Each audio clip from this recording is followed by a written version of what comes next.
Hey, I'm Steve Ramsey from Shade Studios, and today I'm chatting with Cutter Hodierne, the director of the new crypto thriller Cold Wallet. Also joining us is one of the stars of the movie, Josh Brener. Cold Wallet tells the story of three Redditors who, by the way, Cutter, I really appreciate that you included like actual interfaces of, of Okay. like Reddit and YouTube in this. I don't know why. I'm just so used to seeing like the Hollywood operating system. So I don't know. Right. It was, I'm glad you could actually use that. Cold Wallet tells the story of three Redditors who lose everything in a crypto scam, and then they band together to track down the kingpin in hopes of getting their money back. The film kind of feels timely, especially in 2025. Thank you both for taking a few moments to talk to me about your, I guess you would call it a home invasion story with a kind of a modern twist, right? Yeah, that's a fair description. I think we wanted to make something that felt like it was born from the internet and from message boards and kind of like had a foot in the real culture of the internet and around crypto and hacking. I mean, the movie includes kind of cameos by a couple of like real people in the space. So like a guy Hmm. named Joe Grand, who's like a kind of a well-known hacker, and then Pro the Doge, who's like a crypto like Dogecoin influencer. So we in addition to obviously like our super talented cast, uh, it was nice to like pepper it with some people who brought some authenticity to the thing. I know it right at the beginning of the movie. It says it's based on a slightly true story. Yeah. Tell me a little bit more about that. Well, it's inspired by some real events. We there wasn't one particular story that it was entirely based on, but a little piece of this, from Quadriga, a little piece of FTX, a little piece of, lesser known kidnappings, and things like that. So we were kind of pulling from a variety of sources, just as I think Josh kind of pulled from a variety of sources in like his inspiration for his character too. Yeah, Josh, your character, Charles Hegel, was, and by the way, I really liked this movie. This was a really exciting and thrilling movie. It was just such a different take on the heist movie. But oh my God, your character, talk about playing a character I think everybody wants to hate. You were just Uh, cold and manipulative, uh, yeah, I wish I didn't feel this way, but it was honestly super fun. I'm Just sure. getting to be a baddie. Yeah, not something that comes across my desk too often. But just so fortunate that Cutter felt like I was up to the task because, the script that he and John Hibey put together is just a gem, and they created this character who is, as you say, cold and dark and nefarious and scheming and sociopathic and what's really cool is you don't know any of that at the beginning. You sort of meet a nerdy guy with a gun in his face at least hopefully you don't guess where things are headed. But yeah, as Cutter was saying, I spent a lot of time digging into some of the real life folks who are these modern day internet hucksters, people like Elizabeth Holmes, people like Martin Shkreli, the pharma bro, people like Sam Bankman-Fried, who, seem like they're, tech geniuses who just want to save the world, make it a better place, help you realize your financial dreams, but ultimately they're just crooks. And snake oil salesmen doing it a different kind of way. Yeah, I mean, I think a lot of this, when we're seeing like the cryptocurrency trading and everything, it just feels like gambling, basically, doesn't it? It's like there's nothing really there. Totally. I think one of the things that is so interesting is, you know, in the old days, you'd if you got robbed, the bag of gold coins or whatever, the gold bricks were gone. Now it's just like a number changes on your computer. Nothing concrete has changed in the world, but it's enough to make people pick up guns or jump out of windows or all this Yeah. kind of stuff. I think just people are just driven to desperation. Cutter, is there like a larger message that you would like for people to take away from this movie? I think that, and like I kind of mentioned in my opening there, I think it does speak to a lot of what we're seeing today. Yeah, totally. I mean, it's definitely a representation or a snapshot of where we are in the world, and where we are in America, both from a like wealth inequality, but also this sort of like big dream, having big dreams and hoping to change your life like overnight. But it's like a reflection of the desperation that a lot of people feel. It's also a reflection of the greed that people at the top kind of exude every day. But I think at the end of the day, it's a fun, exciting, entertaining movie. So I think hopefully what people take away is just they had a great time. They got sort of pulled along and on the ride of the movie. Yeah, I like that it feels like well, there's definitely heroes in the movie. There's basically four characters in this movie. You were definitely not the hero, Josh.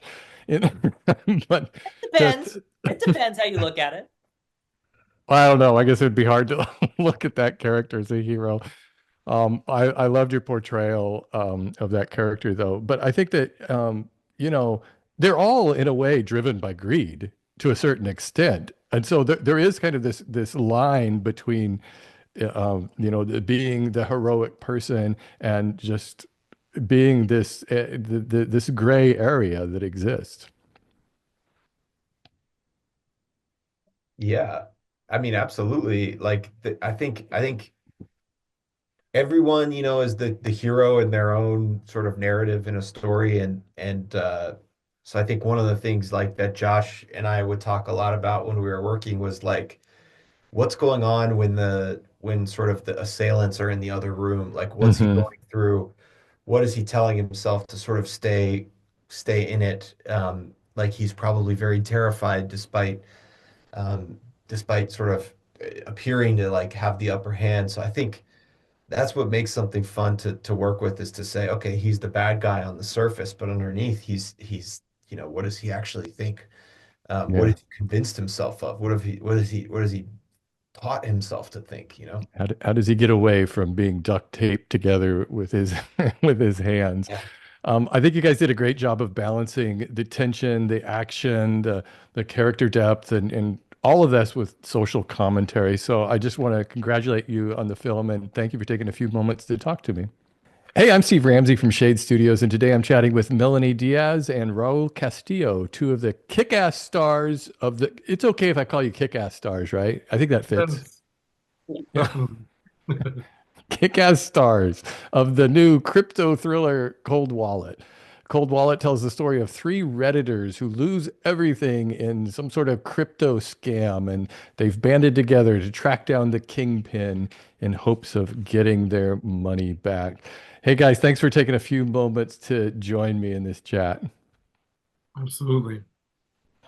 So, wow, I really enjoyed this movie. I was watching it just a few nights ago, and I love the fact that there's just like, okay, so there's like the three main people in this who are trying to get this money back against this guy who is like the worst kind of human being you could imagine, who just seems very appropriate in 2025.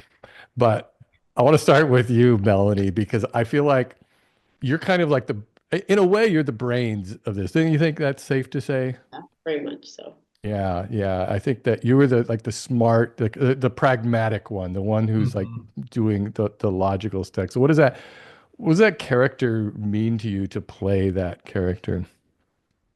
I think it's awesome. I love playing women who are like self-possessed and whose self-belief is super strong. And I think Eve is like one of those kinds of people that she just, feels what she feels and is very righteous about it and unafraid and unapologetic to kind of like, you know, boss these guys around and tell them what they need to do. And yeah, it's awesome that she gets to kind of drive the ship. Yeah. Yeah, kind of. I kind of get the feeling that Eva was like, I think she could have pulled off like a traditional heist. I could see you like swooping down on one of those wires, Yes. like Tom Cruise Mission Yes. Impossible Sign me style. up. And Yeah. like, I mean, just like you would kill. It's just like any heist would be awesome. And Yeah. then Raúl, your character Billy is sort of like our eyes through this. We're kind of seeing this whole thing unfold through your character. And I think that you're definitely the most grounded character who sort of you see cryptocurrency as sort of the way out of the life that you've gotten yourself into. It seems like more, and I guess this is true of crypto. It just feels like more gambling than it does, actually Right. investing or anything. I just feel like you've created a character that we could all relate to in some way. That's great. Yeah, I mean, when I got the script, and I read it in one sitting and was really sort of invested in Billy's journey and in the story of the film as a whole. And it was such a great read, and it was sort of a no-brainer for me once I watched Cutter's first film, Fishing Without Nets, and loved what he did with that film. And this one, I could see where he was doing, where this was a departure from that film in terms of tone and scope, but equally as about sort of the little man and trying to get Right. one over for once. And I just found that very universal. It was such a great read and such a compelling character. Yeah, it was such an easy yes for me once I knew all the factors going into it. Yeah, I really liked that your character, well, actually, all of the characters in this they were all kind of morally gray Mm, because there was like a thin line between their like desperation and greed. I think all characters displayed greed to a certain extent, and yet your character is just desperate at some point. I think that I'm. Do you think that like your character is more driven by justice or vengeance? Because I think both of these themes were playing out in this film. yeah, I think there's a little bit of both. I think he wants justice so he can provide for his daughter and kind of show his ex-wife that he can do it, and then vengeance because I think he feels angry, he feels disaffected, and like the world owes him one, and um, I feel like a lot of people can identify with that. Yeah.